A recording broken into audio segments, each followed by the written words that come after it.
अधर्म पर धर्म, न्याय और दया के विजय और इस सृष्टि के सृजन करे वाली नारी के सशक्तिकरण के हई कहानी छोटकी ठकुराई। जब जब धर्म के नाश होला, प्रेम के पंख नोचल जाला, न्याय के ताकतवर लोगन के पांव के नीचे रौंदल जाला, तब तब इंसान के रूप में भगवान ने धरती पर अवतार लेलन। कभी राम बन के तो कभी कृष्ण तो कभी काली बन के। कुछ ऐसन ही भइल जिला नोखागढ़ के हथनी स्टेट में।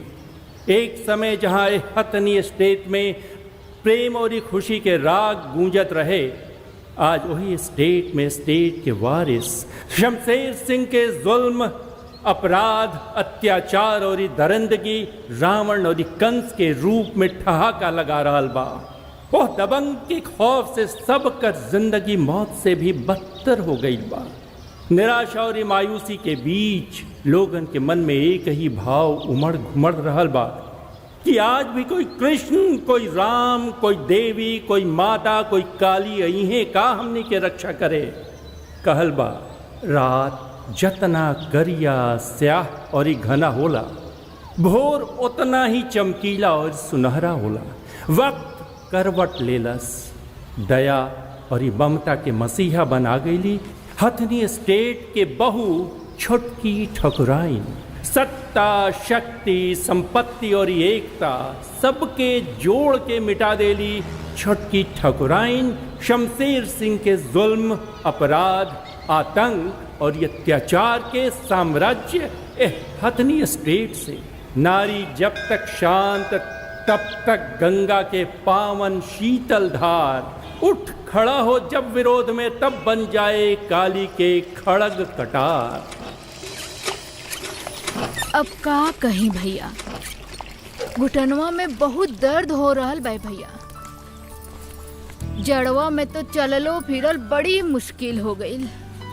तो उमरियो तो हो गईल बा दीदिया। हैली दीदिया चाय पी ली। हाय देखा तानी न जी, अंबर घोड़ी लेखा हो गइल बिया, बाकियों के रगिया बेतास गोल नहीं खे। अरे उमर के ख्याल बा, गइल होई कहीं सखी सहेली के पास।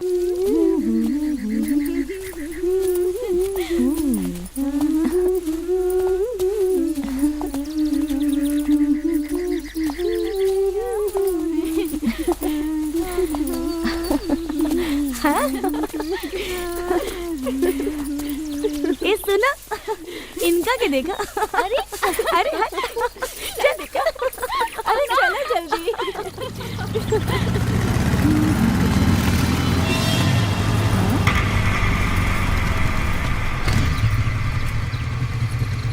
अरे गोरी तोरी चुनरी बा लाल लाल रे। अरे नहीं लाल लाल नहीं, ब्लू ब्लू। आ रोड पर चलेली कमाल चाल रे। अरे का खात हो? तनी हमनियों का खिया दे, जवानी का मजा आ जाई। लो ओ खुश लो। जवानी के मजा तो ना, बाकी ई बोल के तू अपन जवानी के सजा जरूर दे देले बाड़े। अच्छा तू लोग जानत नहीं खे कि हम के हई। के हो? अंबर, अंबर हई। कौन अंबर? बाप रे। धरती की आसमान। बता बतानी। चलो। रुक, हम चेक करके बताओ तनी।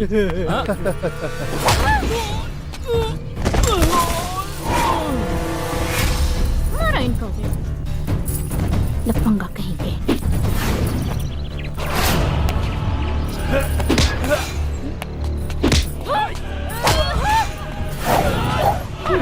और इधर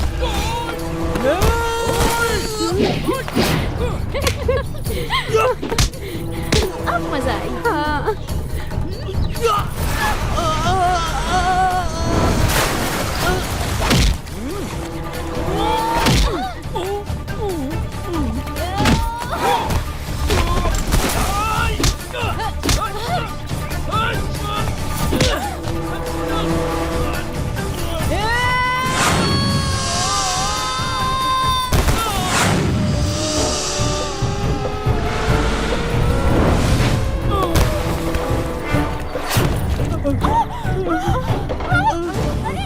हमनी से गलती हो गई, हमनी से माफ कर दे, हमनी के माफ कर दे, हीरो हाँ माफ कर दे। हमके छेड़बा तू हाँ लेके के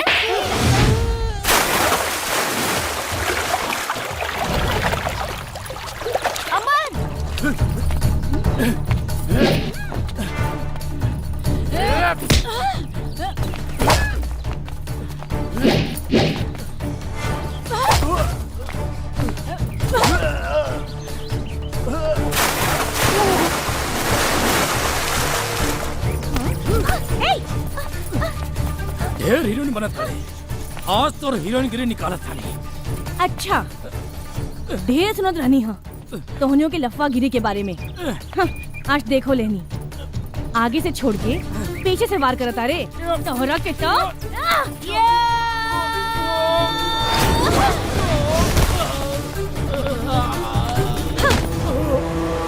सुन दोबारा केहू लेगी के छेड़े से पहले अपन माई बहन के जरूर याद कर ली है, और हाँ अंबर सिंह के याद कर ले तब वो चली। और हाँ आज के बाद केहू लेगी कब्बो कहीं जाए से रात बिरात ना डराई। हाँ ये अंबर सिंह के ऐलान बा। तब प्रिया पुष्पा वो कवन गाना रहे?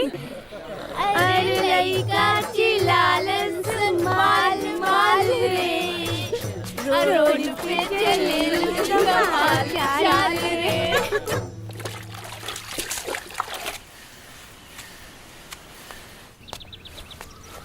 प्रणाम पंडित जी। दीर्घायु भवा, दीर्घायु भवा। आई बैठी। यशस्वी भवा। कल्याण हो जजमानिन, कल्याण हो, भंडार भरल रहे। भंडार भरले बा पंडित जी। हाँ बस पंडित जी हमरा अंगना में पोता पोती के किलकारी भर जाए तो हमार जिंदगी सफल हो जाए। मनोकामना पूरा होई जजमानिन, खाली आदेश करी ना। यही चिंता के निवारण खातिर तो हमार राजमाता चाहता नहीं कि हमार शमशेर भैया के घर बस जाए। कोनो लड़की नजर में होखी तो बताई पंडित जी। समझ ले राउर मनोकामना पूरा हो गई जजमानिन। अरे गरीबो गुरबा होखी ना तब चल जाई। केशवपुर के सुजान सिंह के बेटी बाड़ी, वो बड़ा हिम्मत वाली ही है। अच्छा अब बड़ा सुंदर भी बिया। समझ ले कि वो असली क्षत्रिय ही है। अच्छा अच्छा ओ है जिनकर फोटो हमेशा अखबार में छपत रहेला। हाँ हाँ वो है। ली उनकर फोटो, अगर पसंद होखे तो बात आगे चलावल जाए। देखिए फोटो तो बहुत अच्छा बा पंडित जी, बाकिर कुंडली में ओकर संतान के जोग कैसन बा? कुंडली में संतान के योग बहुत अच्छा बा जजमानिन। मरे से पहले अपन संतान के मुंह देख लेम ना। रउआ एकदम निश्चिंत रही जजमानिन। ता बात चलाई ना पंडित जी। ठीक बा, कसहू ई ब्याह रउआ तय करवा दी। एकदम ठीक।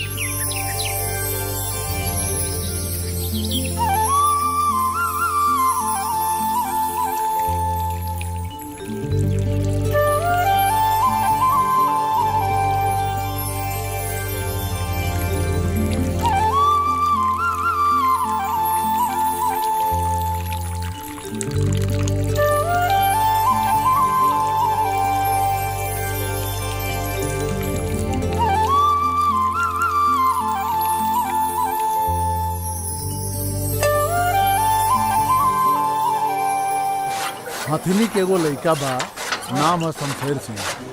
लइका दुआ बाटे बस।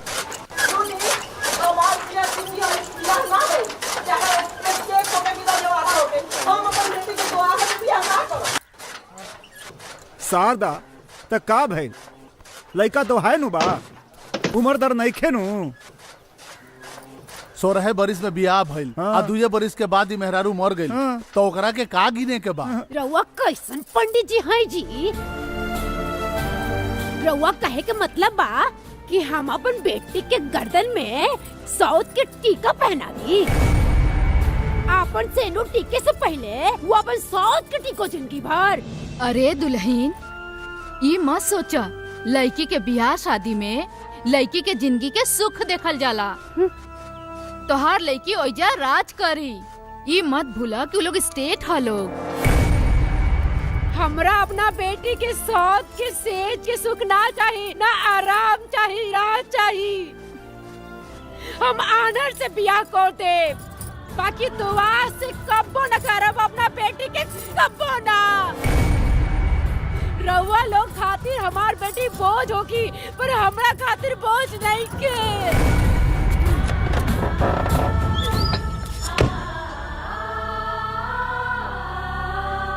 अरे इनकर दिमाग खराब हो गइल बा। अरे सोना के भट्टा ना दिखल जाला पंडित जी, ई शादी रउआ पक्का करा दी।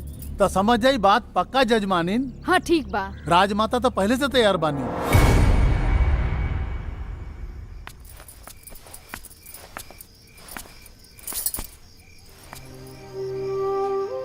माई माई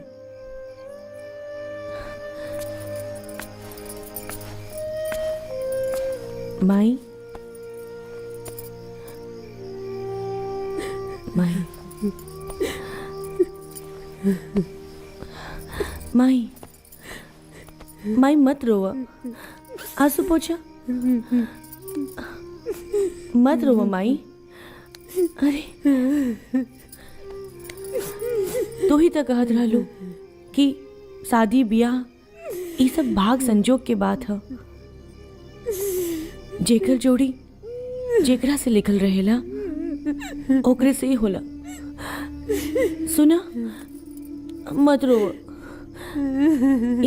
यह समझा कि हमार जोड़ी उनका साथे लिखल रहे। ए माई चुप हो जा, मत रो माई ना।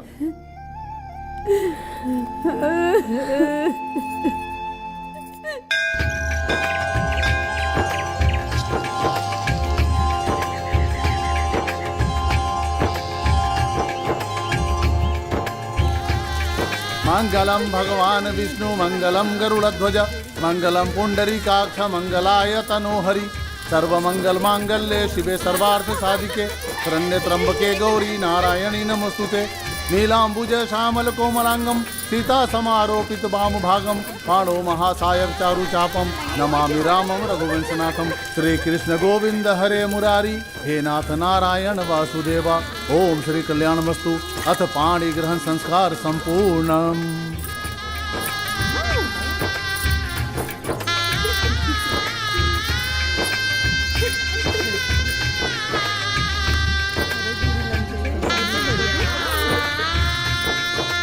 सर्वमंगलमांगल्ये शिवे सर्वार्थ साधिके शरण्ये त्र्यंबके गौरी नारायणी नमोस्तुते।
अरे हमार मन बसिया तू।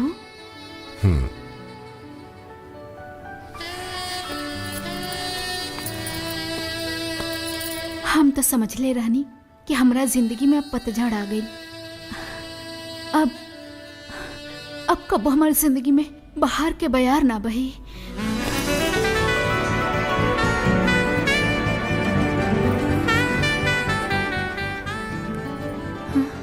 मेनका, मौसम बदलेला, मोहब्बत ना। हमार बिस्तर बटल बा, मोहब्बत न कबो बदलल बा न कबो बदली।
शमशेर,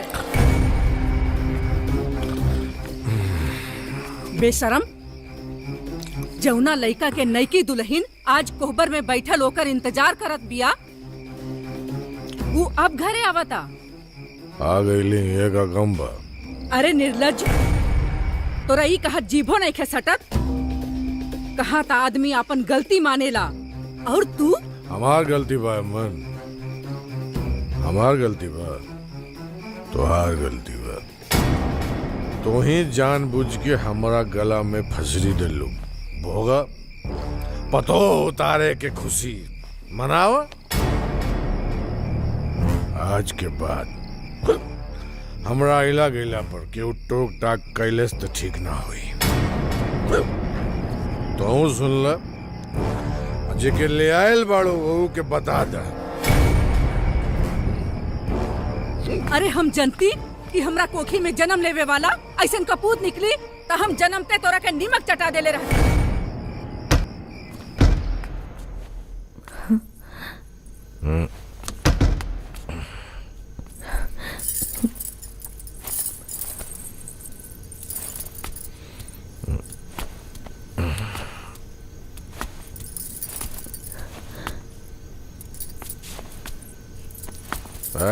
बस ज्यादा नाटक की जरूरत नहीं है। नाटक की जरूरत नहीं है। एक बात कान खोल के दिमाग में बैठा लो,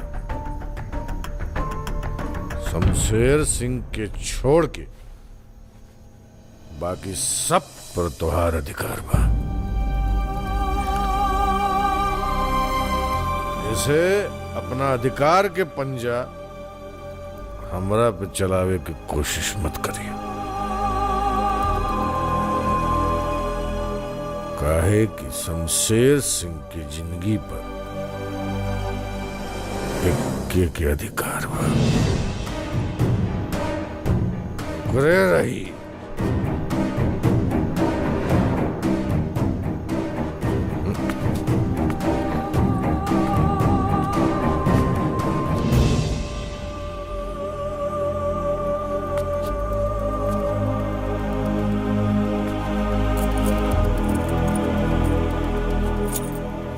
तिजोरी की चाबी है, गहना बनवावा, गहना तोड़वावा।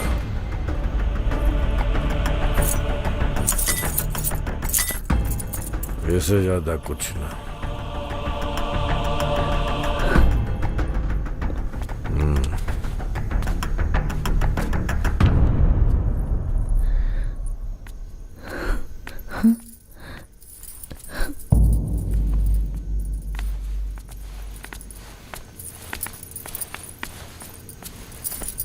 खुश रह। हम जानत हई छोटकी दुल्हन कि बोली गोली से ज्यादा दर्द देला। बरिसन से ही दर्द हमहू सहत हई। कुल के मान मर्यादा के कलंकित होके के दर्द, अपना कोख से ऐसन कपूत के जन्म देवे के दर्द, अभी दर्द, ई दर्द से निजात देवे के तोहार जिम्मेदारी बा दुल्हन। औरत चाहे तो मर्द के बना दे, औरत चाहे तो मर्द के बिगाड़ दे। वो ऐसन शुरू से ना रहल दुल्हन, वो संगत में पढ़ के बिगड़ गई दुल्हन, और ऐसन बिगड़ल कि हमरा हाथ से निकल गई। ओकरा अत्याचार के असाते साथे वंश के विनाश से बचावे खातिर हम तोहरा के बड़ा उम्मीद से अपना अंगना में उतरले बानी दुल्हन। तोहरा बारे में हम बहुत कुछ सुन ले बानी। अब एह कुल के आस तू ही बाड़ू। हम अपन अचरा पसार के तोहरा से भीख मांगत बानी दुल्हन। बड़ा उम्मीद लेके आइल बानी तोहरा पास। अभी कुल के लाज तू ही रखिया दुल्हन। माई ई रउआ का कर रहल बानी? अरे माई के अचरा तो लेकिन के देवे खातिर होवेला, लेकिन से लेवे खातिर ना। राउ राचर हमरा सर पे हमेशा बनल रहे।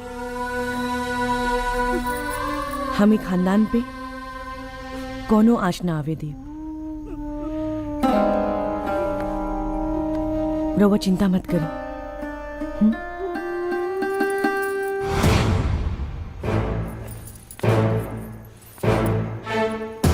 हम उनका के ए घर के रोशन चिराग बना के रहा, बना के रहा, बना के रहा, बना के रहा, बना के रहा।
औलाद के देवता हवस। हाँ? नहीं मालिक, मालिक छोड़ दे उरा के।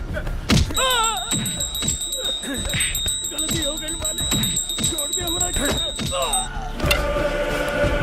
अरे मालिक, अरे दादा, अरे मालिक, मालिक मालिक छोड़ दी इनकरा के। मालिक मालिक छोड़ दी। मालिक मालिक मत मारी इनकरा के। मालिक छोड़ दी इनकरा के। मालिक मालिक मालिक छोड़ दी इनकरा के। मालिक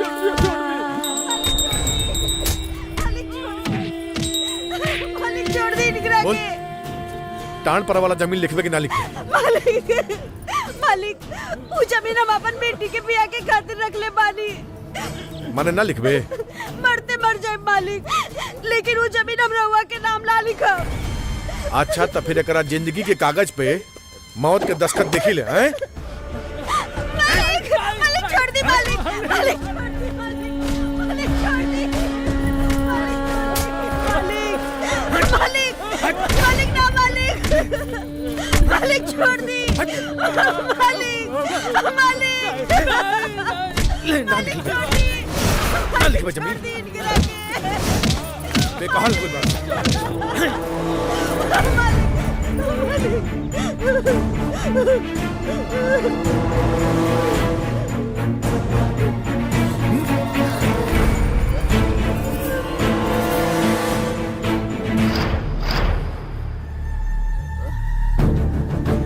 ठाकुराइन तुम ख्याल राखी ये मर जाई। पैर के नीचे आवे वाला कीड़ा मकोड़ा के मसीहा मत बना ठकुराइन। मसीहा बने की कोशिश करबू तई शमशेर सिंह के पावा लोलुहान हो जीबू।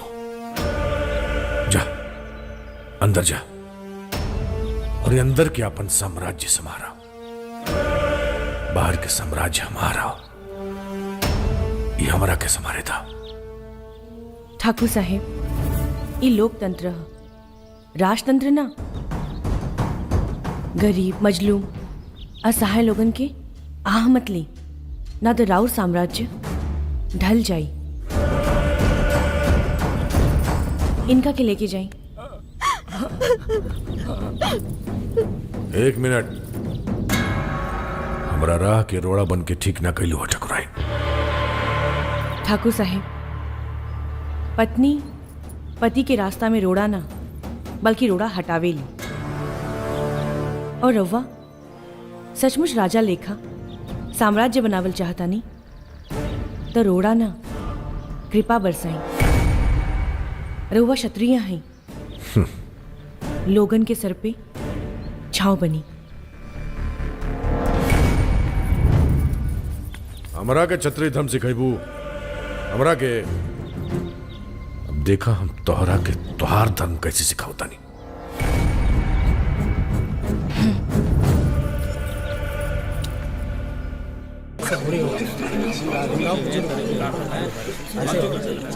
विधायक जी शमशेर सिंह के हत्या बहुत बढ़ गई बा।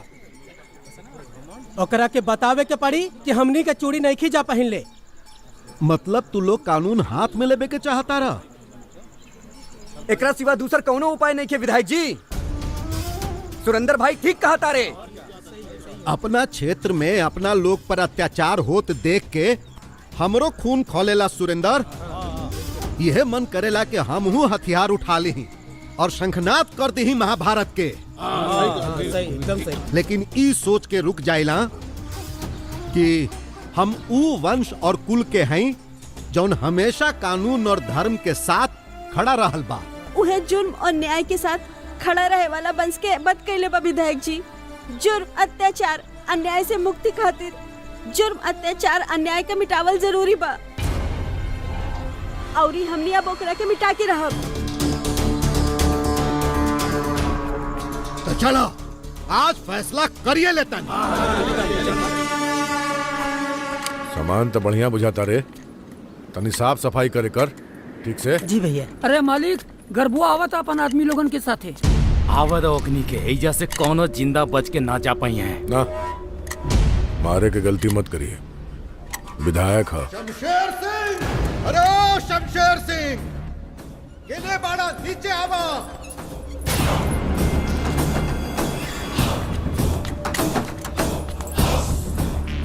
ए विधायक, शेर के माद में आके दहाड़ल ना जाला। अब ही तो सिर्फ दहाड़ा तानी। अगर तू अपन अत्याचार के तांडव बंद ना कैला तो हम छाती फाड़ दे। धमकी रे।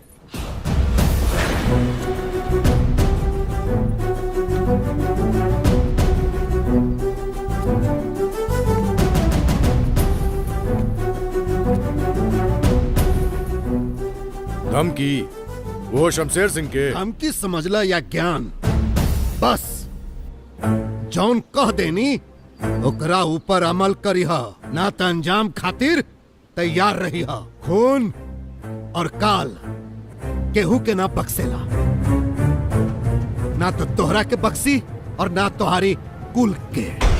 गर्भू यादव, अब ते दिखबे काल की कमाल। बाहर हूँ गर्भुआ, अरे मालिक का बेले रे। अंदर हूँ नागिन। हमार जियल मुश्किल का दलिबिया। जो ना आदमी की हमारा औकात तर है हमारे सामने बात करे के मुदत रहे। गर्भुआ के विधायक बनला के बाद हमरा से जवान लड़ावता। मालिक राउर इजाजत हो तो एगो बात कही। हाँ बोल। अरे बोल ना। रउआ घर संभाली, बाकी चिंता छोड़ दी। मतलब? रउआ छोटकी मालकिन के समझा ली और गरवा के चिंता छोड़ दी। ओकरा के तो हम समझा दे। कैसे? लोग कहेला कि बाप के कंधा पे बेटा के अर्थी के बोझ पहाड़ के बोझ से भी भारी होला।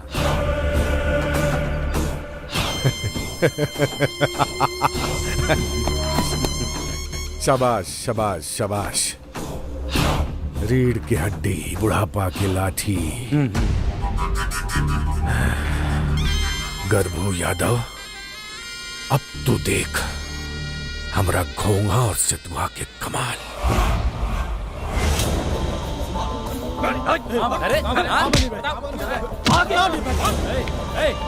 निर्भय कहाँ बा निर्भय? नहीं क्या मालूम क्या मालूम?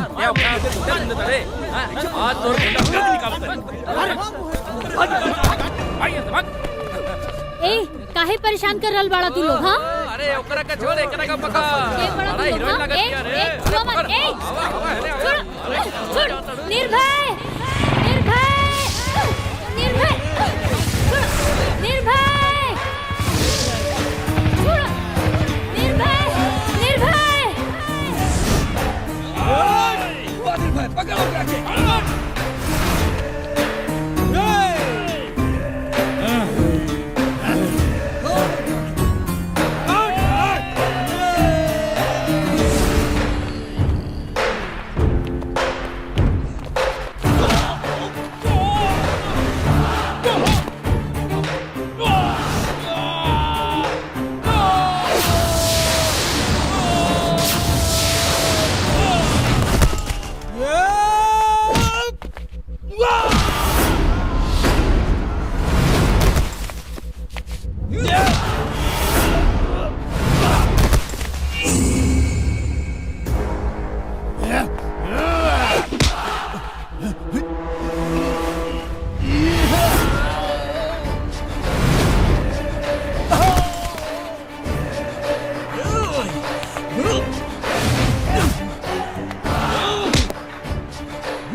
ये भेजला सिया।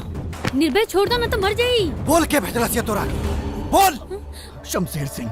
शमशेर सिंह जाके शमशेर सिंह से कह दिए कि निर्भय के मारे खातिर कोनो शेर भेजे। तोरा जैसन हिजड़ा ना।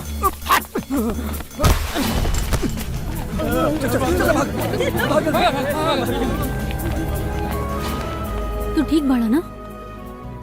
अरे कुछ नहीं क्या भाई, आवा चला। तू भी ना? पिया जा असली माल है। हाँ बिहार में बहुत। हाँ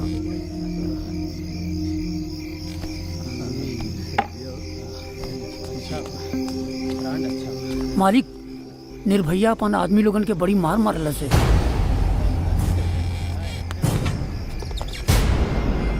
भैया त्योहार हमरा आदमियन पे ना शमशेर सिंह पे कैले बाड़े। अब तो खानदान भी ना बची। क्यों ना?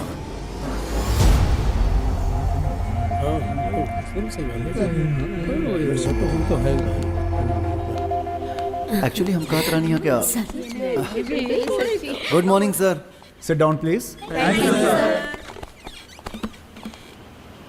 डियर स्टूडेंट्स, आप सबों को इस समय इसलिए बुलाया गया है कि हमारे कॉलेज में अब समर वेकेशन होने वाला है इसी महीने से, यानी कि आपके मस्ती के दिन आ गए।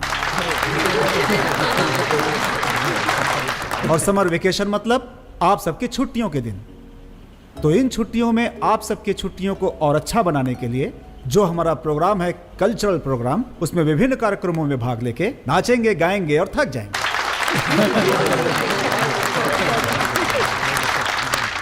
तो आपको रिलैक्सेशन की आवश्यकता पड़ेगी। तो उसके लिए कॉलेज ने आप सबके लिए एक ऐसा स्कीम रखा है। इसका मतलब यहाँ से उड़न छू होइए और अच्छे जगह में जाइए, घूमिए, मस्ती कीजिए।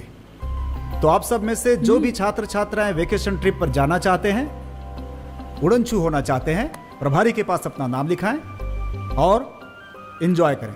थैंक यू वेरी मच। ओके सर, थैंक यू।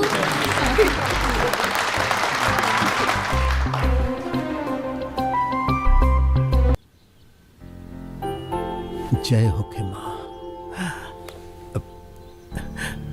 माँ। राउर असीम कृपा बा माँ। माँ हमरा तो बुझाते नहीं खे कि हम सपना देखता नहीं कि साँच है। राउर असीम कृपा बा माँ, असीम कृपा बा।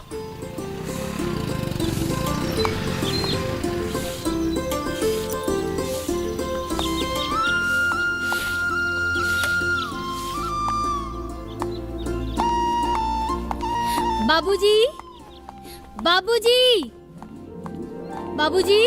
अरे आगे लू बेटी। बाबूजी, बाबूजी, बाबूजी, बाबूजी।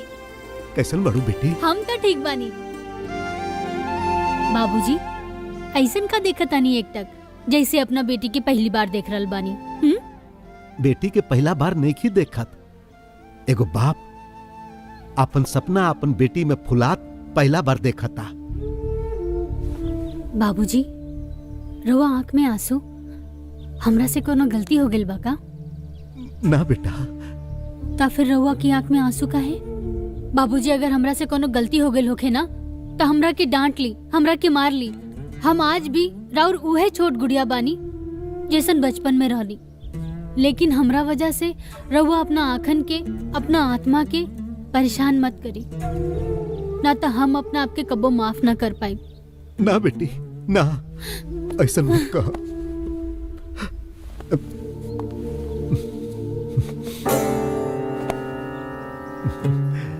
हमरा मालूम हो गइल बा कि तू आईपीएस के इम्तिहान पास कर गइलू। बेटी तोहरा पास कैला से हमार माथा ऊंचा हो गइल। आज तो हर माई रहती तो कितना खुश होती। उर्मिला तू कहत रहो ना कि बेटी हमार मान बिया, हमार प्रतिष्ठा बिया। देखा उर्मिला, आज तहार बेटी तहार मान ऊंचा कर देलस। बाबूजी आज हम जौन कुछ भी बानी ना, रउआ लोगन के आशीर्वाद की वजह से बानी। बेटी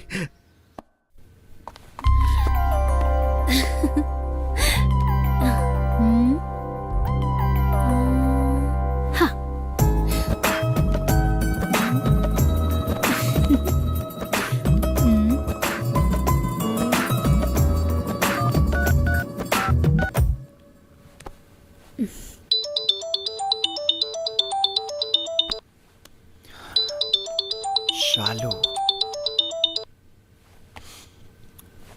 हेलो हेलो शालू। बाबूजी डटना हका। अरे कुछ बोलबू की ना। अच्छा एक काम करो, फोन रखो, हम 5 मिनट में तोहरा लगे पहुंचा था। अरे ना ना ना ना, घर आवे के कोनो जरूरत नहीं है। जरूरत काहे नहीं है? देखा, दिल के बाद जाने खातिर 2 गो रास्ता होला, एगो चेहरा और एगो जुबान।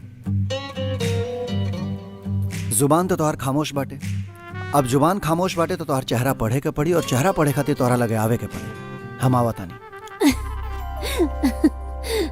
अच्छा तो मैडम हमार खिंचत रह लिया, इम्तहान लेताड़ू हमार। अरे ना बाबा, हम तोहार इम्तहान ना लेत रहनी, बल्कि इम्तहान के रिजल्ट बतावे खातिर फोन कैले रहनी। हाँ हाँ बतावा, का रिजल्ट आयल हा? अरे हम वो यूपीएससी के एग्जाम देले रहनी ना, ओमे हम आईपीएस कॉडर में सेलेक्ट हो गई नी। Wow, congratulation. अब हम अपन कॉलर टाइट कर सके नहीं, है ना? कौना बात के लिए?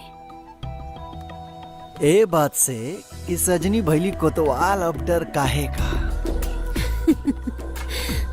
अरे हम पूरा दुनिया में घूम के बता देता नहीं कि देखो भैया, जितना जनी जुर्म के ठेकेदार बढ़ जाना, अपन रास्ता बदल जा, काहे से कि हमार सजनी कोतवाल हो गई बड़ी। अच्छा, शादी में कोनो चीज के कमी ना होके के चाहिए। जी जी। अगर तू लोग बिटियन के पिता हवा तो हमहू धर्म पिता हैं। हाँ बिल्कुल। जौने चीज के जरूरत होखे तो निसंकोच कही हा। जी ठीक बा। शमशेर सिंह के भी जाके न्योता दे आई हो। झूठ मूठ के खाली न्योता दे आए विधायक जी, वो जाई ना। ऊ का करी है उनका पर छोड़ा, आपन फर्ज तू लोग पूरा कर।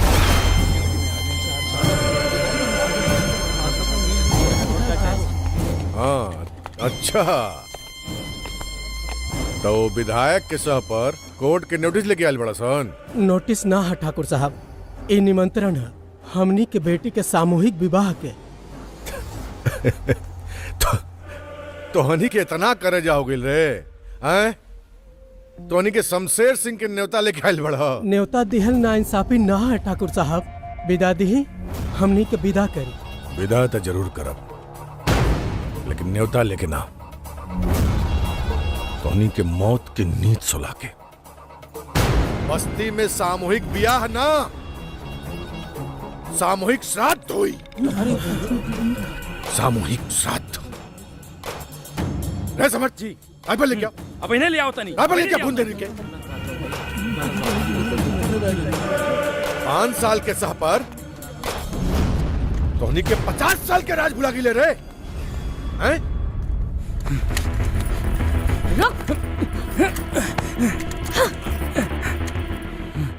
स्वामी भक्ति अच्छा है, बाकी अंध भक्ति बर्बादी की लक्षण है। छोटकी ठकुराइन, मालिक के हुक्म के बीच में आके रहुआ ठीक नहीं करत। तो हर मालिक के हुक्म ये हवेली के चौखट के बाहर चली, बाकी हवेली में हमार, और ये हमार हुक्म है, छोटकी ठकुराइन के हुक्म है कि एजा से चल जाओ। जो रहुआ ठीक नहीं करत। दी राइफल।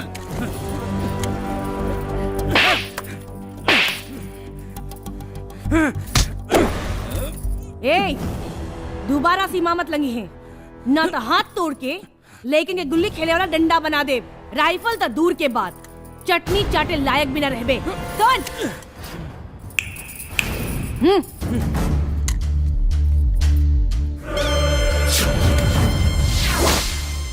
50 साल से राज करे वाला के बुला गिले रे। तो अब देख, तोहनी के ही ना समझी के जमाना याद रखी। कौन थे सबके?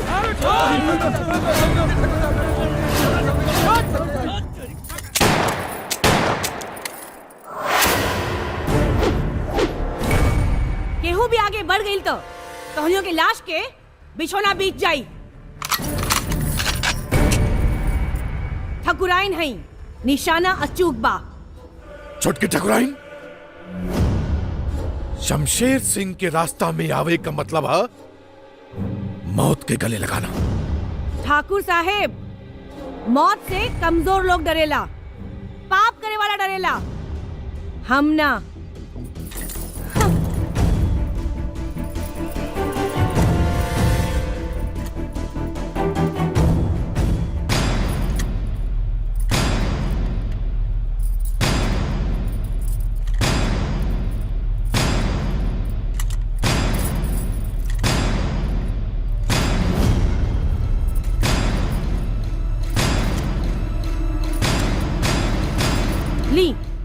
आ गई नहीं सामने। छुटकी ठाकुराइन गुस्सा के कहर से भी ज्यादा गरीब के बद्दुआ हला ठाकुर साहेब उनकर आहा से डेराई।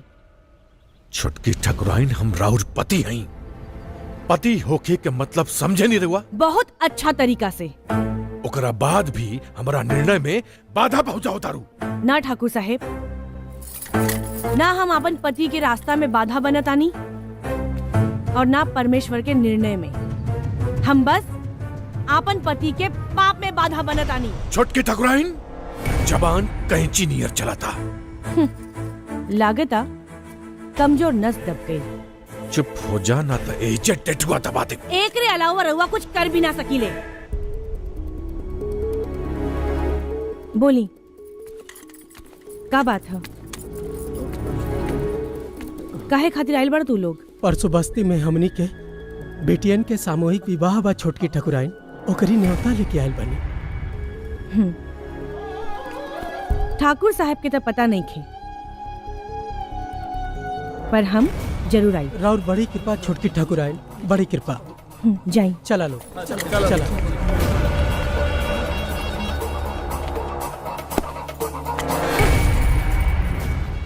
तू छोटदियन के लड़की के बियाह में जेबू? हाँ, काहे? अगर एक कदम वो बस्ती में गईल तो लौट के हवेली में कदम मत रखिया।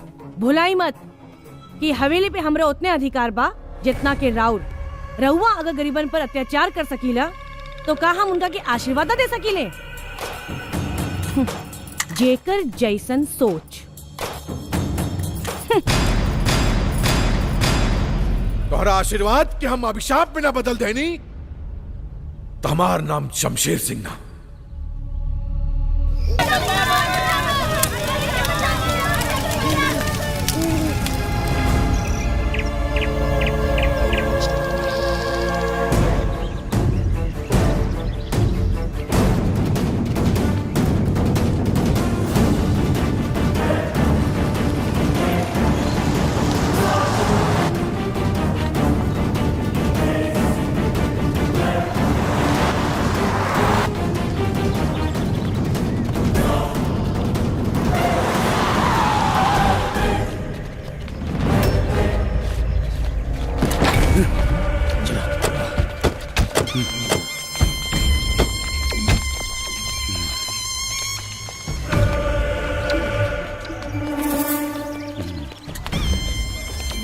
हो यादव जी, बियाह ठीक से बीत गई?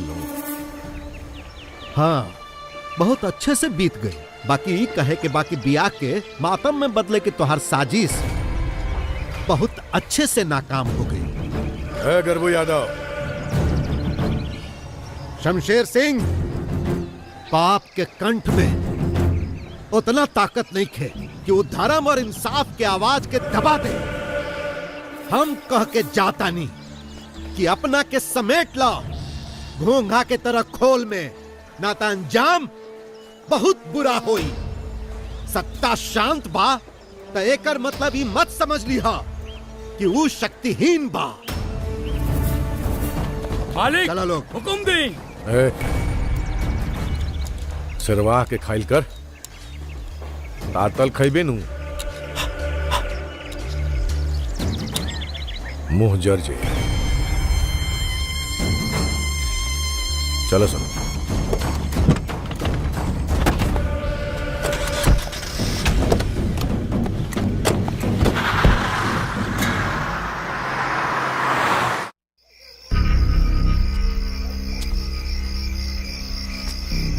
ये गर्भुआ आज अपना मौत के कागज पे दस्तखत कर दिलस।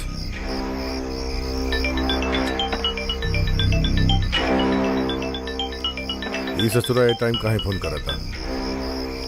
का हो आता ना रात के? लालच जवान होके लगल का?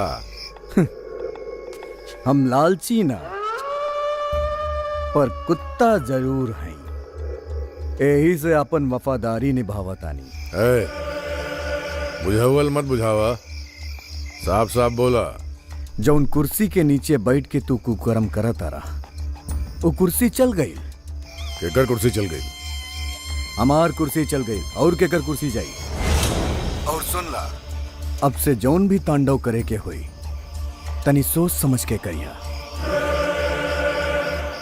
क्या बा तोरा जगह? आशुतोष सिंह, वो सीएम के खास आदमी है। Ashutosh Pratap Singh.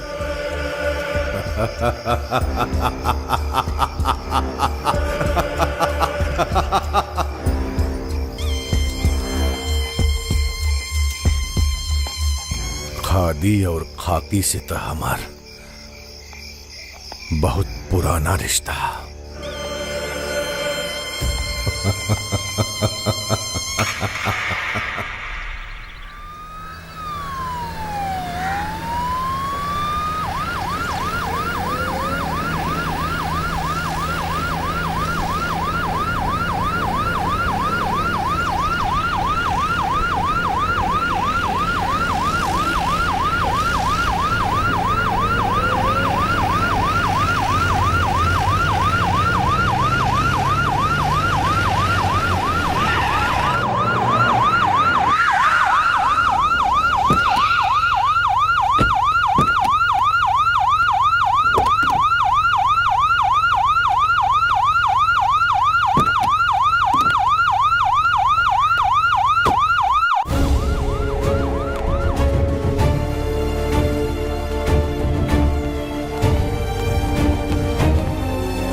Good morning sir. Good morning. मैं आपकी पीए सोनिया सिंह।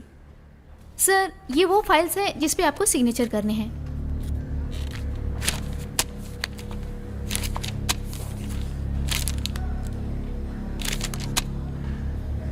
ठीक है, मैं इसको देखता हूं। तुम डीजीपी को फोन लगाओ। ओके सर।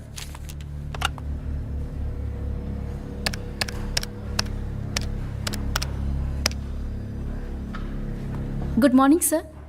सर गृह मंत्री सर आपसे बात करना चाहते हैं। लीजिए सर। जय हिंद। डीजीपी साहब, जितने भी नई ट्रेनिंग आईपीएस करके ज्वाइन हुए हैं एसपी, 24 घंटे के अंदर हमें उनकी लिस्ट चाहिए। 24 घंटे यानी कल तक।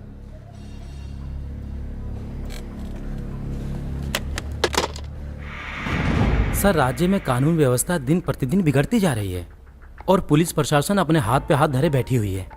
आखिर राज्य के बिगड़ी हुई कानून व्यवस्था पर आप कब अंकुश लगाएंगे? सर 2-3 दिन पहले नोखा जिला के दलित बस्ती में आग लगा दी गई थी। क्या मामला है इसका? इस घटना के बारे में मुझे जानकारी मिली है। बहुत ही निंदनीय है यह घटना। इसमें जो भी होगा हम कार्रवाई करेंगे इस पर। सर जनता में काफी आक्रोश है और चर्चा भी है कि इस घटना के पीछे किसी खास व्यक्ति का हाथ है। क्या आप उस पर उचित कार्रवाई करेंगे? कोई भी व्यक्ति हो, यह सुशासन की सरकार है। इस राज्य में निष्पक्ष जांच होगी। जो कोई भी हो उस पर कानूनी कार्रवाई होगी। सर लॉ एंड ऑर्डर अपना मुस्तैदी से काम करेगी, इसकी संभावना है क्या? कुछ दिन के बाद आपके सामने आ जाएगी और आपको देखने को मिलेगा कि कानून किस प्रकार अपना कार्य कर रही है।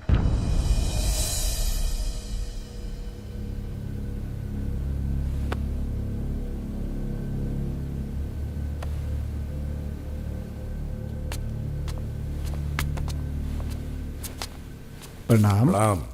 हम ठाकुर शमशेर सिंह। अच्छा, हथिनी स्टेट से। हाँ जी जी जी। आई। धन्यवाद धन्यवाद। बैठी बैठी जी बैठी।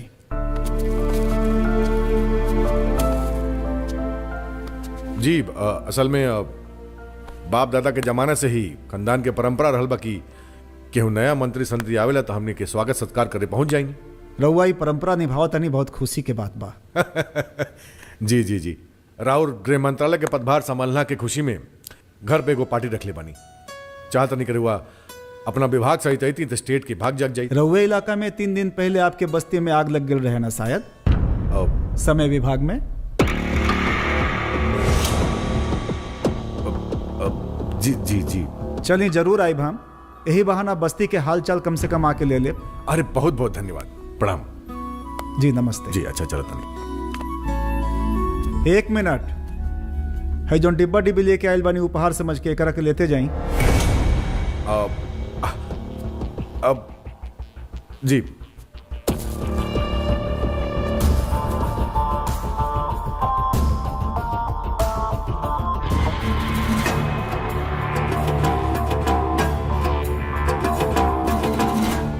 सबसे पहले अच्छे रैंक के साथ भारतीय प्रशासनिक पुलिस सेवा में जो आप सब एसपी बनकर आए हैं हमारे राज्य में, उसके लिए मैं आपको बधाई देता हूं। आप लोगों को बुलाने का मकसद मेरा यही है कि हमारे राज्य में क्राइम कंट्रोल होना ही चाहिए, और यह तभी संभव है जब दृढ़ इच्छा शक्ति, ईमानदारी, वफादारी से आप लोग काम करेंगे। हम आपके इस मिशन को पूरा करने में कोई भी कसर नहीं छोड़ेंगे, पर हमारी एक शर्त है कि हमें दबाव मुक्त कार्य करने की आज़ादी दी जाए। हमें उसमें कोई भी हस्तक्षेप नहीं चाहिए। किसी भी प्रकार का आप लोगों को कोई हस्तक्षेप नहीं होगा। और कोई शर्त है? नहीं सर, थैंक यू। आपके जिले में हथनी स्टेट अपराध का केंद्र बन चुका है, वहां की घटनाओं से आप लोग अवगत होंगे। जी सर। जी जी। वहाँ पे कोई ठाकुर शमशेर सिंह है जो वहाँ की जनता को बहुत ही परेशान करता है। सबसे पहले उसके अपराध को समाप्त करना होगा। और तो और देखिए, जाते समय बोला कि मेरे घर आइए, मैंने पार्टी रखी है। उसकी इतनी हिम्मत। पर सर ये तो उसने बहुत ही अच्छा किया, आपको जाना चाहिए। जाना चाहिए था? क्या मैं उसके अपराध में शामिल हो जाऊं?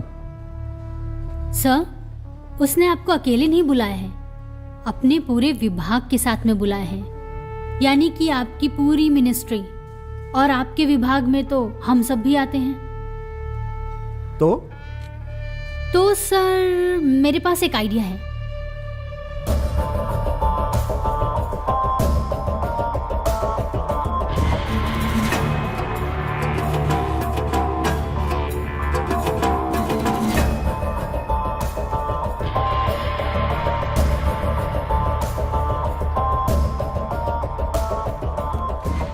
गुड, शाबाश Shalini, I am proud of you.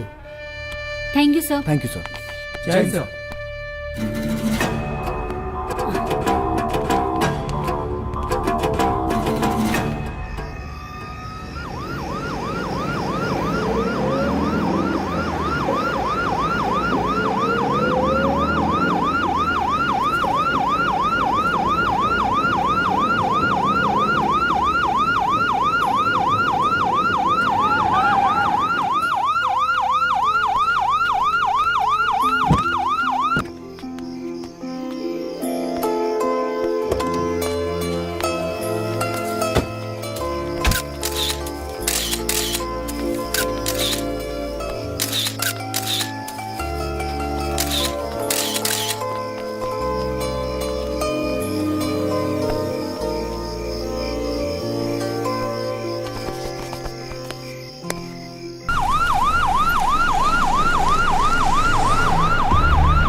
जी madam. Yes ma'am.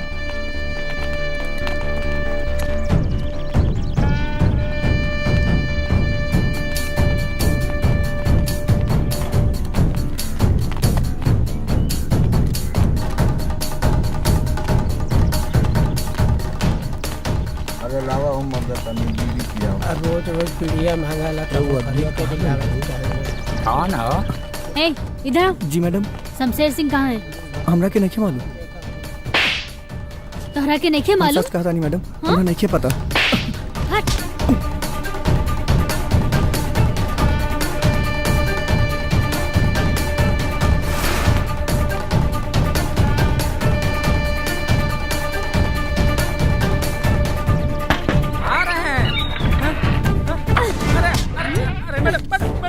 Shamsher Singh किन्ने बा? हाँ?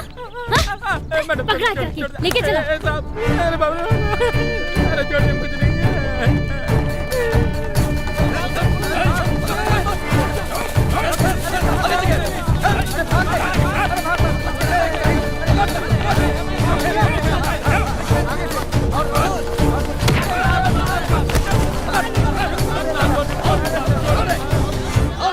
शमशेर सिंह के नमक खाके शमशेर सिंह से गद्दारी रे, ओकरा बहुत भारी पड़ी, बहुते भारी पड़ी है गद्दार की। गृह मंत्री का पकड़ला से कुछ ना होगी शमशेर सिंह।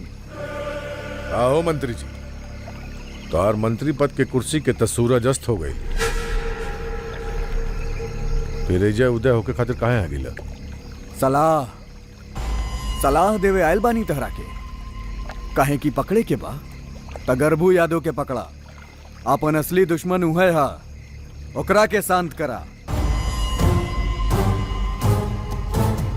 ई चाणक्य नीति सब ओकरे हा, हमरा पूर्व मंत्री बनावे से लेके तहरा के पागल बनावे तक सब ओकरे दिमाग हा, समझला? समझ गई नहीं तुम्हारी इशारा, तुम्हारी इशारा हम समझ गई नहीं। तुम्हारी ईमानदारी पर हमरा बड़ खुशी भी बा, और ये वफादारी का उपहार हम वो चाणक्य के चिता पर सुता के देब। रे, अपना आदमी से कह दे कि निगरानी रखेंगे 24 घंटा, 24 घंटा 1 मिनट के बाद ओकर लाश सड़क पे मिली।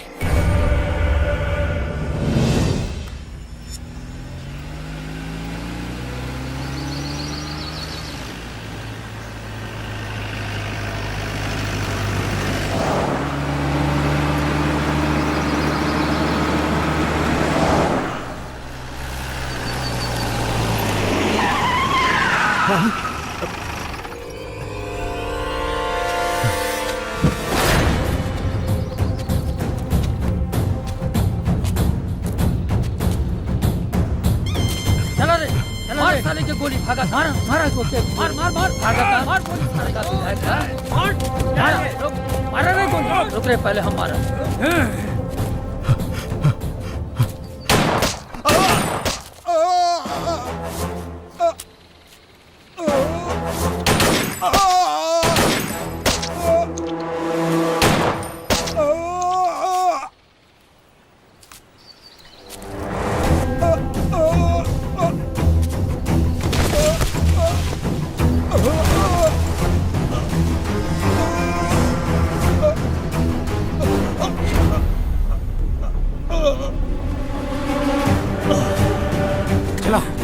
चलो रे, काम हो गए।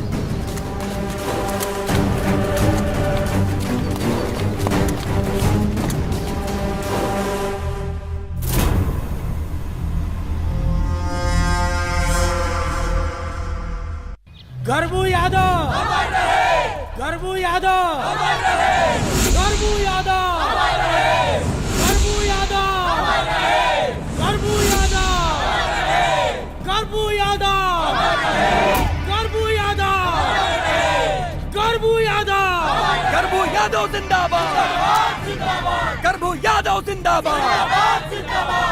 पुलिस प्रशासन, पुलिस प्रशासन, पुलिस प्रशासन, पुलिस प्रशासन,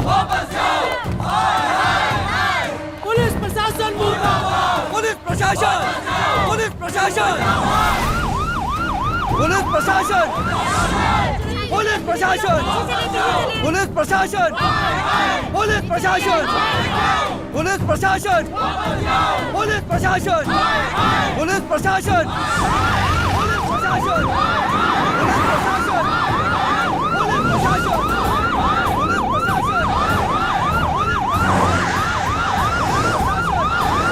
पुलिस प्रशासन, पुलिस प्रशासन, पुलिस प्रशासन, पुलिस प्रशासन, पुलिस प्रशासन,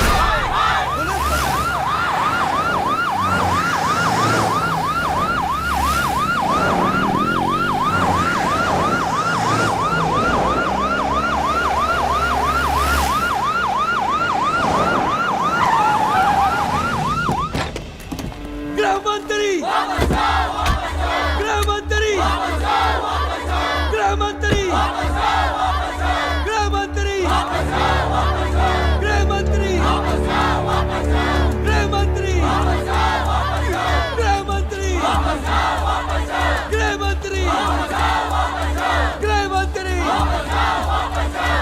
गृह मंत्री वापस जाओ वापस जाओ गृह मंत्री गृह मंत्री गृह मंत्री गृह मंत्री गृह मंत्री गृह मंत्री वापस जाओ और कितना लाश गिराए मंत्री जी? राउर सरकार और रउआ से कौन उम्मीद रखे? इस जनता के विरोध रउआ ना झेल पाई मंत्री जी, रउआ वापस जाई। गृह मंत्री वापस जाओ वापस जाओ। गर्भू यादव अमर रहे, गर्भू यादव अमर रहे। रउआ सबके दुख दर्द हम समझतानी। गर्भू यादव बहुत महान व्यक्ति रहलन। गर्भू यादव के हम पहले नमन करतानी। गर्भू यादव के जे भी हत्यारा होई ओकरा के हम फांसी तक पहुंचाई। ये हमार वादा बा। गर्भू यादव के अभी रउआ सब दाह संस्कार करी जा। कानून के राज्य बा, हमरा पर विश्वास करी जा, फांसी तक पहुंचाई। गृह मंत्री गृह मंत्री गृह मंत्री गृह मंत्री गृह मंत्री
निर्भय, निर्भय,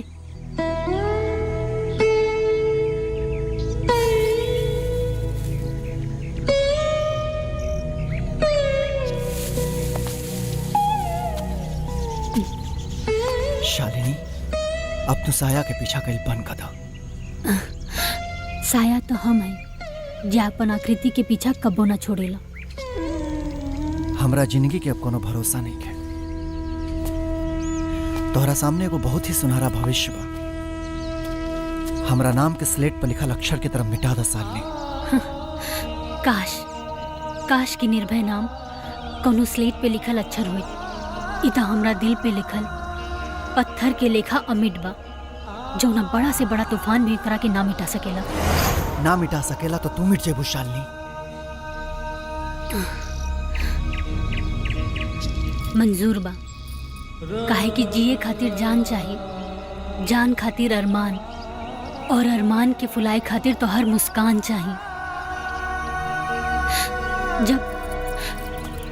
जब तो हर मुस्कान ही ना रही तो हम जी के का करब।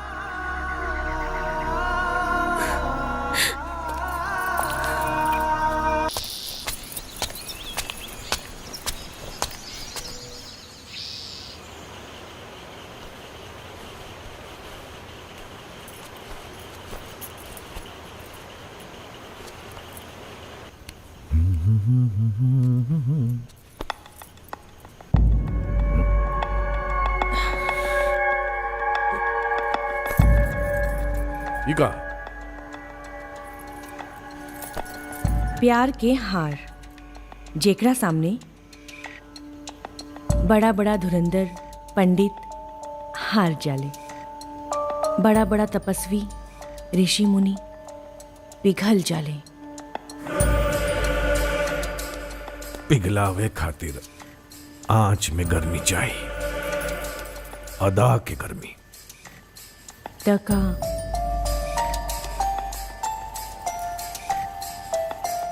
जवानी और अदा के पूरा गर्मी सिर्फ ओकरे में बा जे हमार सौत बनल बिया, जे हमार सेज के बंटवारा कैले बिया। हाँ? हाँ? लोहा के लोहा ना खींचेला, चुंबक खींचेला, चुंबक।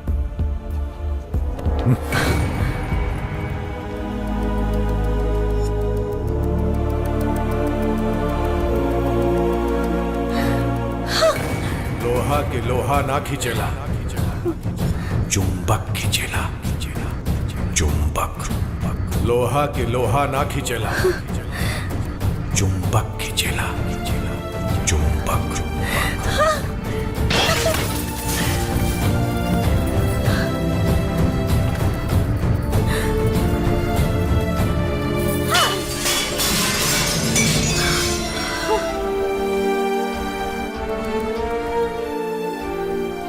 सही कहानी है। ठाकुर शमशेर सिंह लोहा के लोहा ना खींचे, बाकी काटेला लोहा के लोहा ही। तोहार शक्ति और संपत्ति के घमंड के काट के टुकड़ा टुकड़ा ना कैनी तो हम हूं ये हवेली के छोटकी ठकुराइन ना, छोटकी ठकुराइन ना, छोटकी ठकुराइन ना।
के मार रही है ये लोग।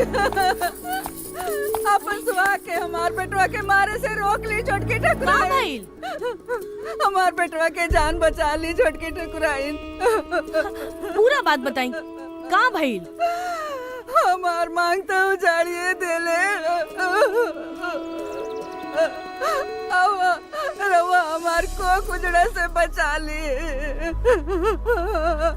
उठी उठी उठ जाए। देखी अपना सुहाग के रोक ली छोटकी ठकुराइन, रोक ली उनका के। रउआ चिंता मत करी, राहुल बेटा के कुछ ना होई। राहुल बेटा जियत जागत रउआ पास आ जाई, चिंता मत करी। लागता अब हमके ही कुछ करे के पड़ी।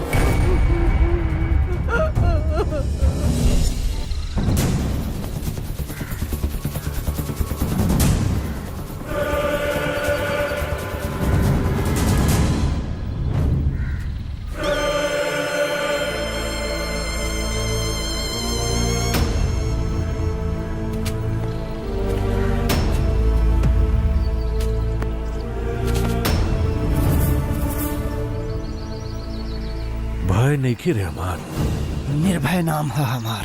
तोरा में भय हम भरब। जनता रे, आदमी के शरीर में 360 को जोड़ होला। वो कुल तूर के 360 डिग्री में फेंक देबना तो आदमी बन जेबे, बुझले?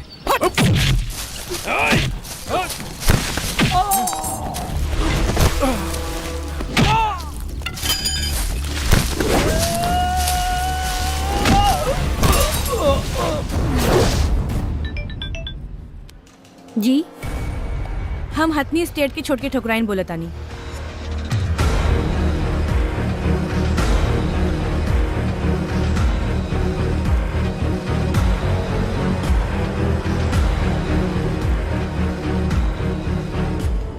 छुटकी ठकुराइन, आप परेशान ना हो, मैं कोई अनर्थ नहीं होने दूंगी, ये मेरा प्रॉमिस है।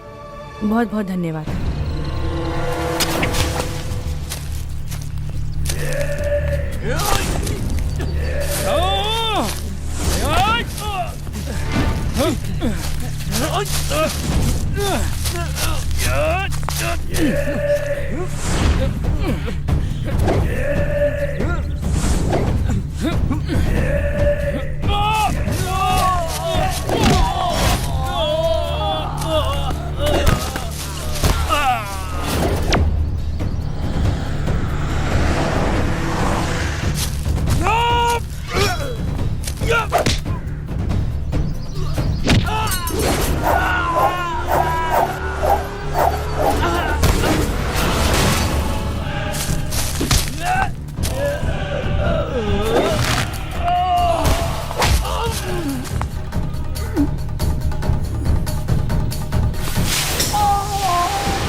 आज तोरा खून से अपना बाबूजी के तर्पण करो और बाबूजी की चिता पर खाइल संकल्प के पूरा करो।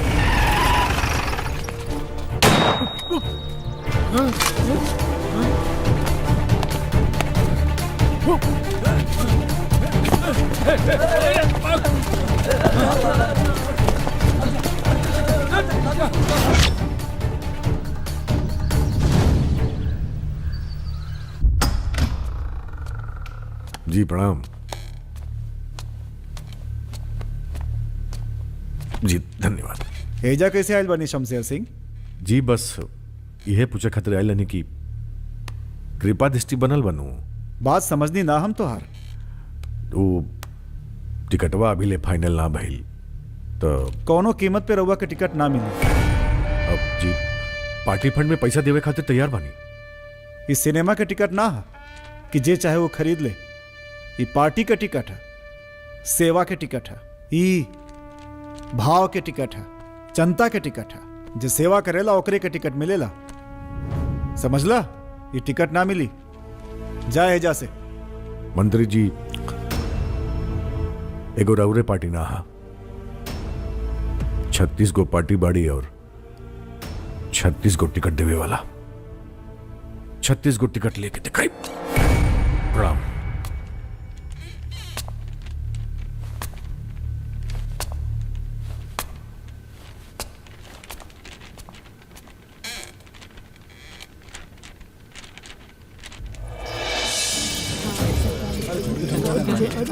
प्रणाम। प्रणाम। नमस्ते नमस्ते नमस्ते नमस्ते नमस्ते।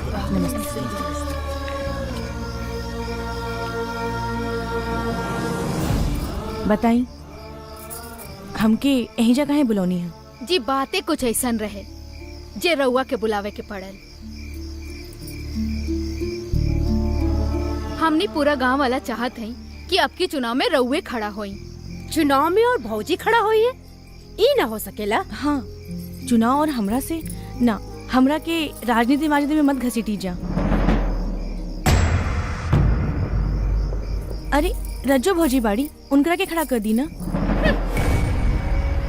हमरा तरफ से पूरा मदद रही, रुपया पैसा हर तरह से मदद रही।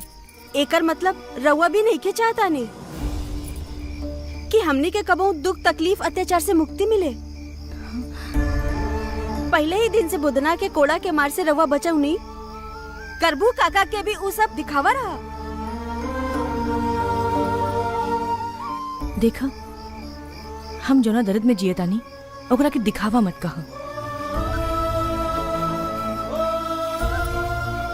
अगर रउआ के दिल में सच्चा सहानुभूति होखत त रउआ हमनी के प्रस्ताव ठुकरैती ना। बाकी कौनो बात ना, हमनी रउआ के परेशानी समझता नहीं।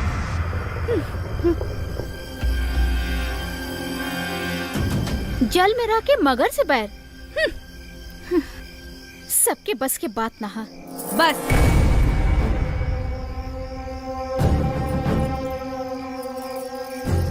छुटकी ठकुराइन के ना अपना दुख की चिंता हो, ना अपना मौत के भय।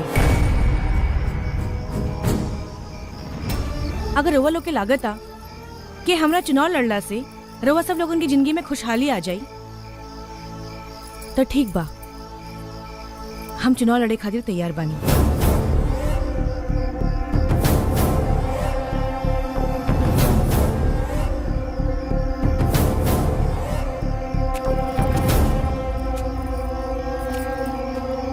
नॉमिनेशन कब है? रुका छटके ठकुराइन।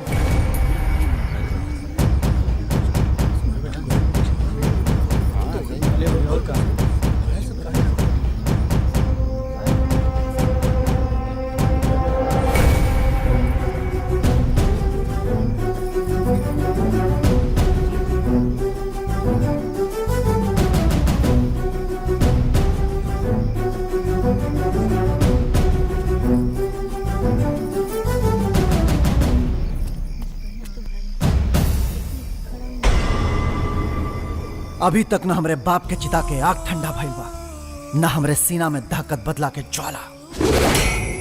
ये लोग लाचार बाटे, मजबूर बाटे, पर निर्भय सिंह ना। अरे हम कैसे भूल जाएं कि हमरे माई के विधवा और हमरा के अनाथ बनाए वाला के वौर ना तो हर पति शमशेर सिंह बाटे। हमरा दुआरी से तो के मदद का भीख भी ना मिली छोटकी ठकुराइन। निर्भय बेटा, छोटकी ठकुराइन हमनी के मदद करे आइल बानी। इनकरा के हमनी बोलौनी है। छोटकी ठकुराइन शमशेर सिंह के खिलाफ इलेक्शन लड़े खातिर तैयार हो गइल बानी। तो ठीक बाटे, तो लोग करा जाए इनका मदद, पर यूथ हमरा साथे बाटे। और जब तक हम शमशेर सिंह के साम्राज्य के तहस नहस ना कर देब, तब तक हम चैन से ना बैठा। जय राम जी की।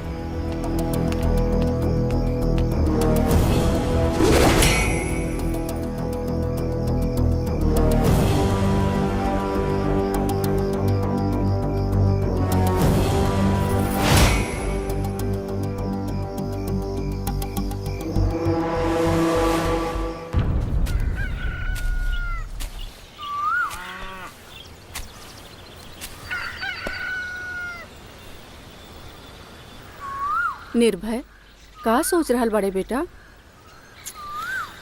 कुछ न माई।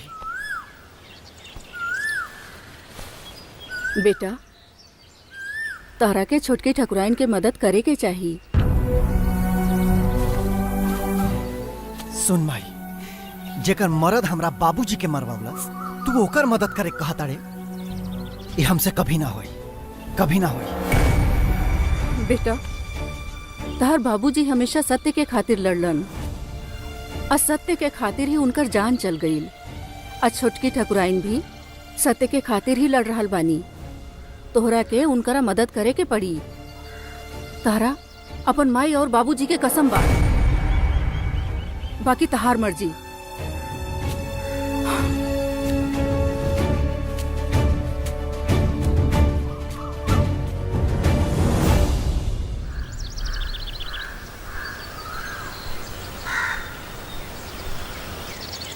ऐसन प्रभावी कैंडिडेट के चुनाव भइल बा, एकरा खातिर माननीय मुख्यमंत्री जी के खुद हस्तक्षेप करे के पड़ल है। शांत रही जा, शांत रही जा। आज के मीटिंग यही उद्देश्य से बुलावल गईल बा। ही मीटिंग में मुख्यमंत्री के आदेश पर पार्टी के अध्यक्ष होके के नाते हम पार्टी के तरफ से कैंडिडेट के घोषणा करब, जौन के रउआ सबके सुन के आश्चर्य हुई।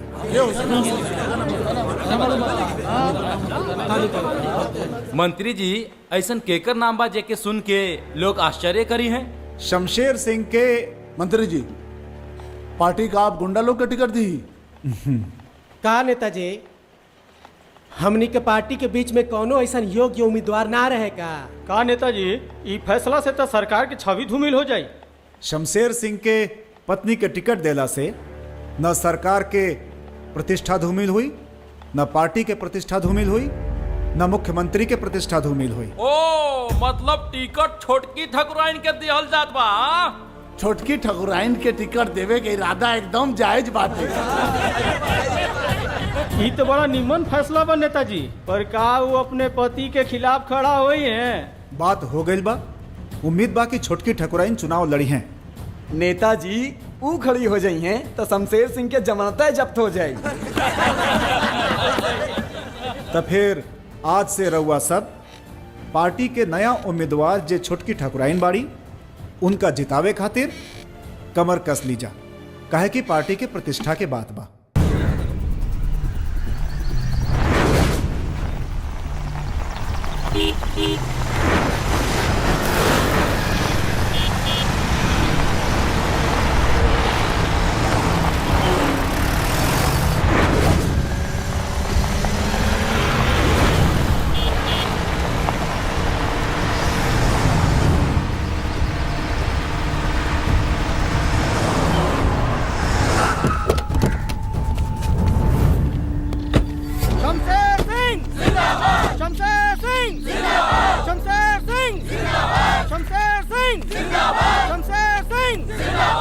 मशाल छाप, मशाल छाप, मशाल छाप, मशाल छाप, मशाल छाप।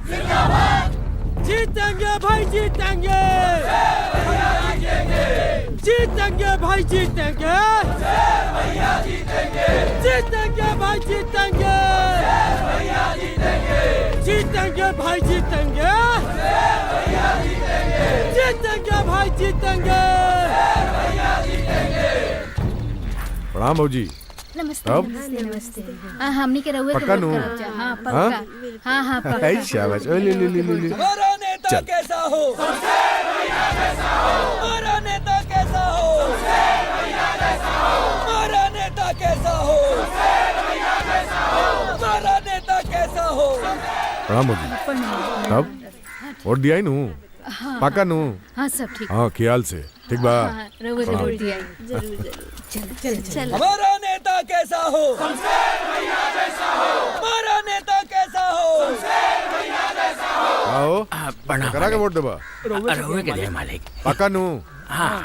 ना देबा तो देख लिया। नहीं, रहुए के दिया है। चला, नमस्कार। शमशेर सिंह, शमशेर सिंह, मशाल छाप, मशाल छाप, शमशेर सिंह। विधानसभा क्षेत्र से छोटकी ठकुराइन भारी मत से विजयी घोषित कई जात बाड़ी।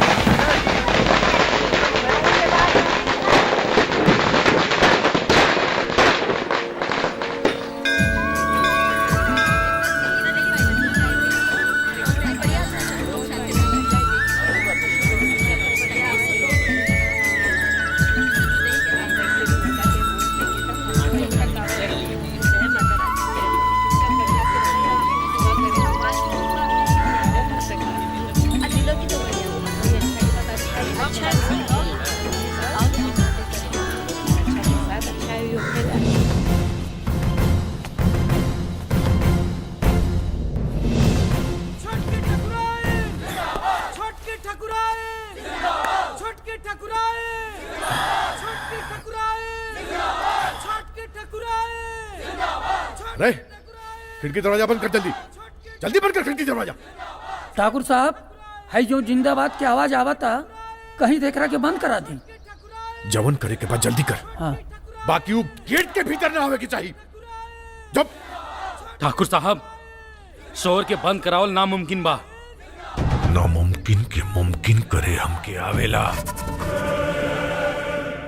पिघलत शीशा नियर कान में पड़ा था, जो जाके जल्दी बंद कर। जाता टी मालिक।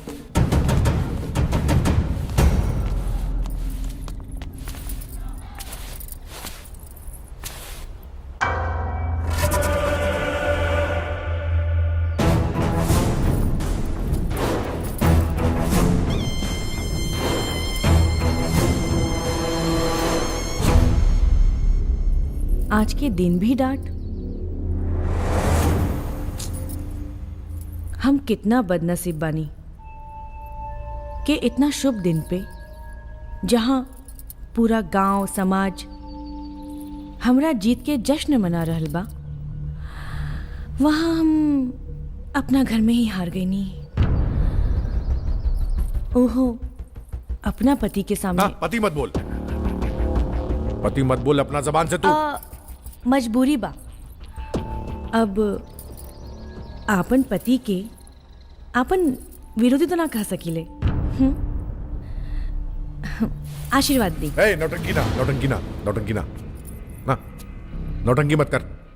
अरे ठाकुर साहेब, आपन पति से आशीर्वाद लिहल ई नौटंकी ना ह। और सच कहीं तो राउर आशीर्वाद के बिना, राउर बधाई के बिना हमारी जीत बेमानी बा, बेमकसद बा। बेमानी और बेमकसद ही नहीं। काहे से कि शमशेर सिंह तो के आशीर्वाद ना, श्राप दे, बद्दुआ दे। कोई ना, आपके श्राप, आपके बद्दुआ के भी हम आशीर्वाद समझ ले और आपन आंचल में समेट ले। नेता के जवान लगा ना, बिल्कुल ना, नेता के जवान ना हो। ये तो एगो नारी के भावना है, जे आपन पति के हार के दर्द के समझ सकेली। सच, ये हार के चोट के जो दर्द होला ना, बहुत दर्द होला।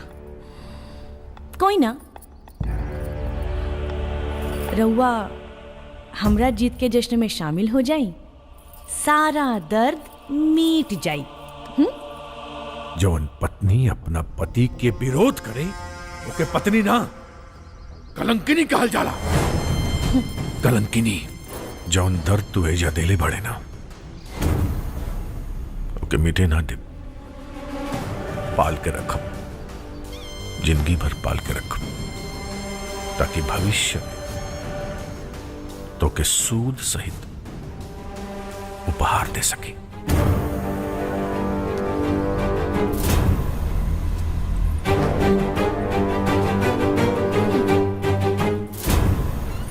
मालिक, राव इजाजत होते को बात कहीं।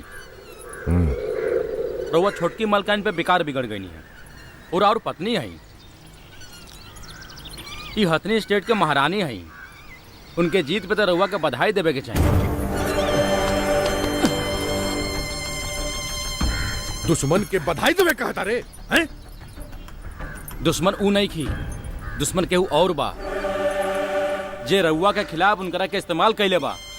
कंधा उनके जरूर बा, लेकिन बंदूक केकरो और हाथ में बा। केकरा हाथ में?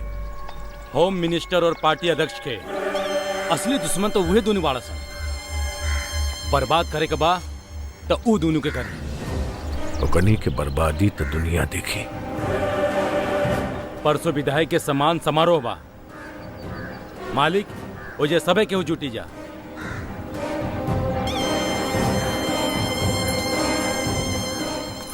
सम्मान समारोह। हम दिल से धन्यवाद करल चाहतानी रउआ सबके इतना प्यार और सम्मान देवे खातिर। हमार ई वादा बा कि अभी गांव में अन्याय, अत्याचार, अनाचार केहू के साथ ना होई। रउआ सब लोग खातिर हमार घर के दरवाजा 24 घंटा खुला रही।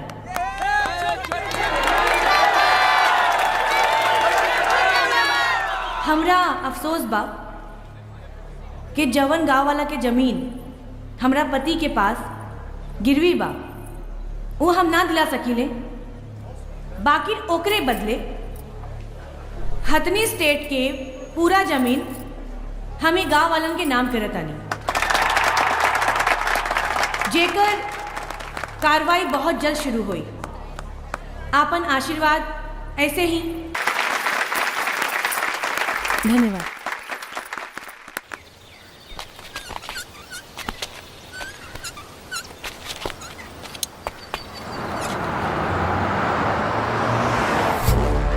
आगल रे आगल आगल। चला रे चला चला चला चला चला जल्दी चला जल्दी चला। गाड़ी कहाँ रोकी? चला रे चला।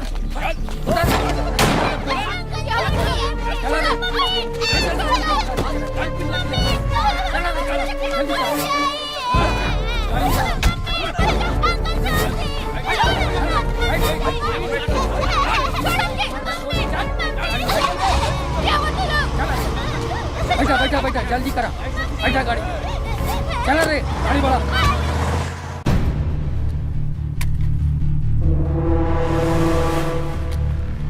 चल रे चल। आज तोरा पता चले। चल नहीं। छोड़ हमरा के। स्वागतम स्वागतम। छोड़। गृह मंत्री के ओरिजिनल होम मिनिस्टर साहिबा शमशेर सिंह के संसद में राहुल स्वागत बा। हे आराम से, कलैया मुचुक जाई। तोहरा पता नहीं खे कि तू केकरा के उठा के ले आइल बड़ा। हमरा पति के अगर मालूम चल गई ना तोहर जान बचल मुश्किल हो जाई। मुश्किल तो ओकरा हो जाई जब ओकरा पता चली कि ओकर मेहरारू और लड़का हमारा कब्जा में बा। इलेक्शन के टिकट ना नु दिले रहे हमरा, तब होगी। लगाओ फोन, लगाओ फोन, लगाओ। ना, हम तोहर हुकुम के गुलाम नहीं खी। अच्छा तो हुकुम के गुलाम बनावे हमरा आवला। कितना सुघर लड़का बा। आ बच्चा आजा आजा। ए शाबाश। ए हमार बेटा के मत छुआ तू। ले ले ले ले रुक जा। हम फोन करता नहीं। हाँ लगा लगाओ फोन, लगाओ। छोड़ो के।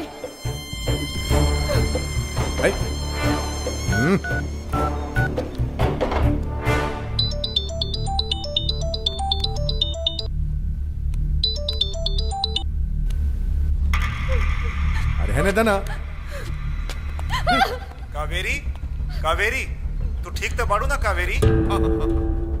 अब अहिले तो ठीके बाड़ी, अगला पल के पता नहीं के। शमशेर सिंह, तोहार दुश्मनी हमरा से बा।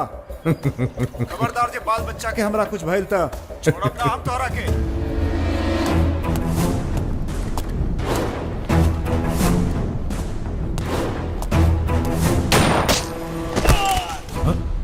Hello hello hello.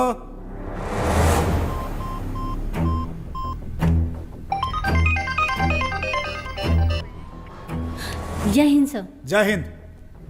एसपी साहबा, मेरी पत्नी और बच्चे का अपहरण हो गया है। शमशेर सिंह ने अपहरण कर लिया है उनका। उनकी जान को खतरा है। सर आप बिल्कुल भी चिंता ना करें, वो आपके परिवार को बाहिफाजत वापस करेगा। भले ही इसमें मेरी जान क्यों ना चली जाए, पर आपके परिवार को एक भी खरोच नहीं आने दूंगी सर। शमशेर सिंह, तुम जहाँ हो, जिस पोजीशन में हो, रुक जाओ। पुलिस ने तुम्हें चारों ओर से घेर लिया है। अपने आप को कानून के हवाले कर दो। ए मैडम, तू कहाँ?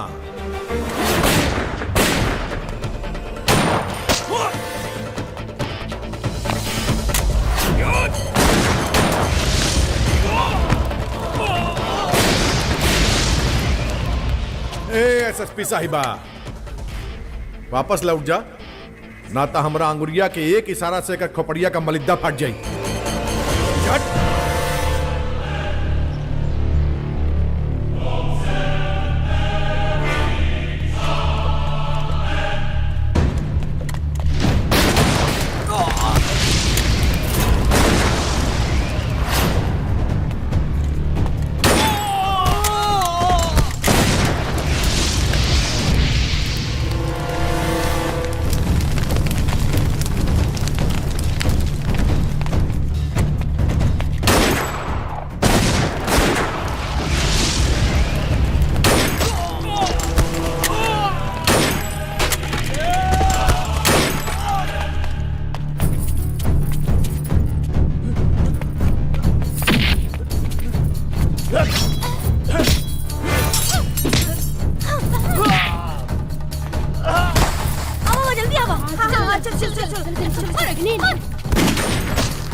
भैया से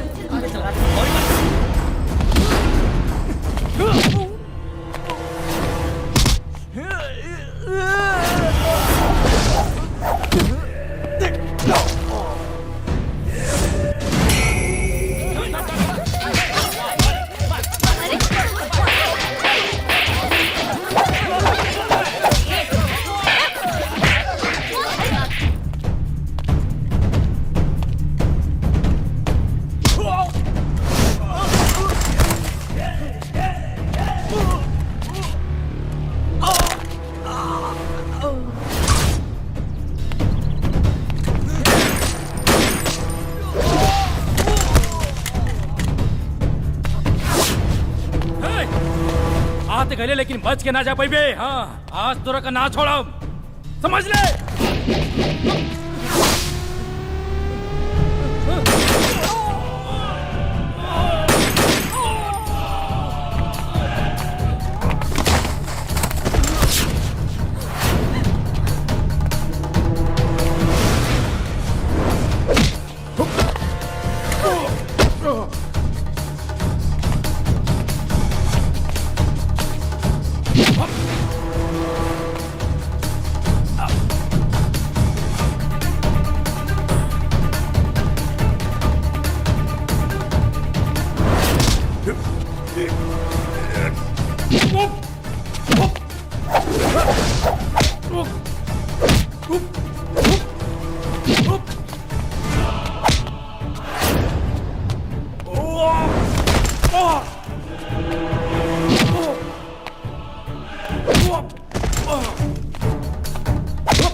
का रे शमशेर, हाँ? शमशेर सिंह हमरा बाबूजी के मरले रहले, हमरा बाबूजी के मरले रहले सारे। उठ उठ उठ उठ, आज हम तो के जिंदा ना छोड़ब सारे।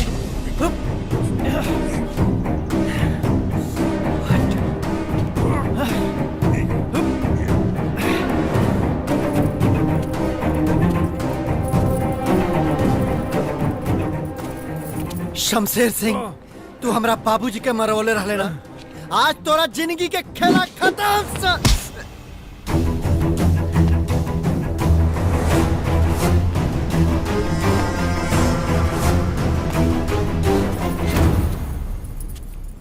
रुक जा निर्भय, कानून के अपना हाथ में मत ला।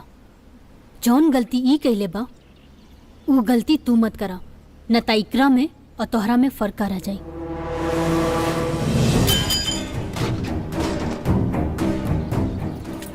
उठ उठ शमशेर सिंह, बुराई बरगद का वृक्ष नहीं होती है, ये पानी में पनपने वाला वो बेहया का पौधा होती है जिसे एक छोटा बच्चा भी आसानी से तोड़ सकता है। मैं चाहती तो तुझे बहुत पहले अरेस्ट कर लेती, समझा? छुटकी ठाकुराइन से मिले के बाद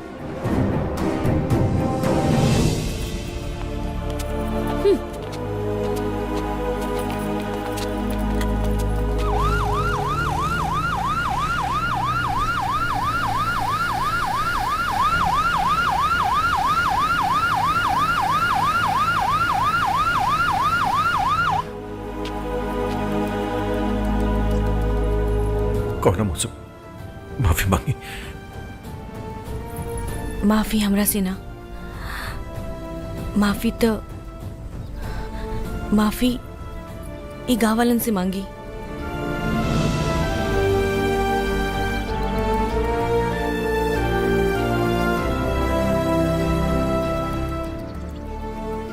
रउआ ई लोग के गुनेगार बानी, राजमाता के गुनेगार बानी, आपन पुरखा पुरनिया के गुनेगार बानी।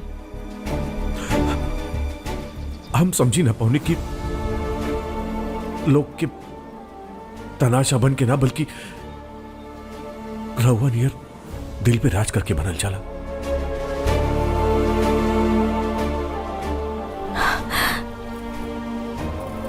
देरी से ही सही रहुआ के समझ में तो आई, पश्चाताप से ही आदमी शुद्ध हो गेला। चला